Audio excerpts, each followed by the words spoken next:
পুরুষদের জন্য সোনা পরা এই বিষয়টা কি শুধুই একটা ধর্মীয় নিয়ম নাকি এর পেছনে বিজ্ঞানসম্মত কোনো কারণও লুকিয়ে আছে? চলুন আজকে আমরা বিশ্বাস আর বিজ্ঞানের এই দারুণ মেলবন্ধনটাই একটু খুঁজে দেখি। তাহলে আমাদের মূল প্রশ্নটা কি দাঁড়াচ্ছে? এই যে নিষেধাজ্ঞা, এটা কি শুধুই ধর্মীয় বিশ্বাসের ওপর ভিত্তি করে এসেছে, নাকি আধুনিক বিজ্ঞানও এর পেছনে কোনো শক্ত যুক্তি খুঁজে পেয়েছে? চলুন এই দুটো দিকই আমরা একটু খতিয়ে দেখব। তো চলুন প্রথমে আমরা ধর্মীয় দৃষ্টিকোণ থেকে ব্যাপারটা দেখি। ইসলামে পুরুষদের জন্য সোনা ব্যবহারের যে নিষেধাজ্ঞাটা, সেটা কিন্তু সরাসরি এসেছে রাসূলুল্লাহ সাল্লাল্লাহু আলাইহি ওয়াসাল্লামের হাদিস থেকে। এই হাদিসটা কিন্তু একদম পরিষ্কার এবং সরাসরি। রাসূলুল্লাহ সাল্লাল্লাহু আলাইহি ওয়াসাল্লাম সোনা আর রেশমকে তার উম্মতের পুরুষদের জন্য হারাম মানে নিষিদ্ধ বলে ঘোষণা করেছেন। এখানে কোনো রকম দ্বিধা বা অস্পষ্টতার সুযোগই নেই। এই ঘটনাটা কিন্তু নিষেধাজ্ঞার গুরুত্বকে আরও অনেক বেশি বাড়িয়ে দেয়।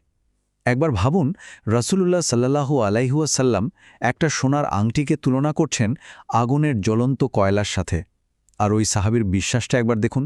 তাকে যখন বলা হলো আংটিটা তুলে নিতে, তিনি বললেন, আল্লাহর কসম, রাসূল যা ফেলে দিয়েছেন তা আমি আর কখনো হাতে নেব না। এটা থেকে বোঝা যায় বিষয়টা কতটা গভীর।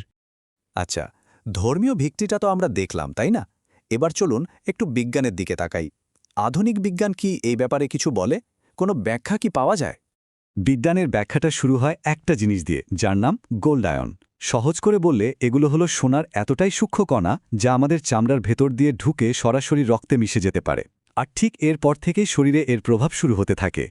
গবেষণায় দেখা গেছে এই গোল্ড আয়নগুলো পুরুষের শরীরে ঢুকে বেশ কিছু সমস্যা তৈরি করতে পারে। যেমন ধরুন, এটা হরমোনে ভারসাম্য নষ্ট করে দেয়, যা কিনা প্রজনন ক্ষমতা বা ফার্টিলিটির উপর প্রভাব ফেলে। শুধু তাই না, এটা আমাদের রক্তের শ্বেত রক্তকণিকার কাজও বাধা দেয়। আর এর ফলে কি হয়? ধীরে ধীরে শরীরের রোগ প্রতিরোধ ক্ষমতা দুর্বল হয়ে পড়ে। এখন একটা প্রশ্ন কিন্তু মাথায় আসতেই পারে, তাই না? যে সোনা যদি পুরুষদের জন্য এতটাই ক্ষতিকর হয়, তাহলে নারীদের জন্য নয় কেন?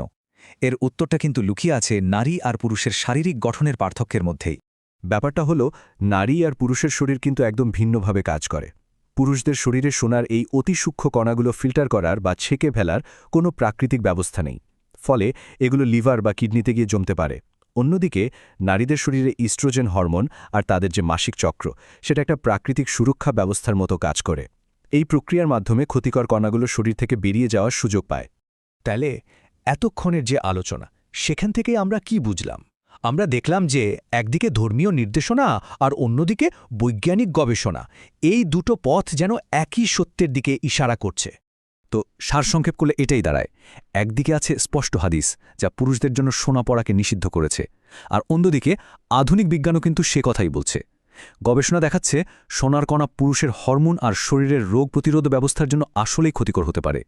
এর মূল কারণ হল পুরুষদের শরীরে এই কণাগুলো থেকে মুক্তি পাওয়ার কোনো প্রাকৃতিক উপায় নেই, যেটা নারীদের শরীরে আছে। শেষ পর্যন্ত আমরা এমন একটা বিষয়ের মুখোমুখি হলাম যেখানে বহু শতকের পুরনো এক ধর্মীয় নির্দেশনা আজকের আধুনিক বিজ্ঞানের গবেষণার সাথে হুবহু মিলে যাচ্ছে। এটা আমাদের সত্যি ভাবতে শেখায়, বিশ্বাস আর বিজ্ঞান হয়তো সবসময় একে অপরের বিরোধী নয়, বরং অনেক ক্ষেত্রেই তারা একই সত্যের দিকে নির্দেশ করে। আমাদের শুধু সেই সত্যটা আবিষ্কার করার জন্য সঠিক দৃষ্টিকোণটা খুঁজে বের করতে হবে।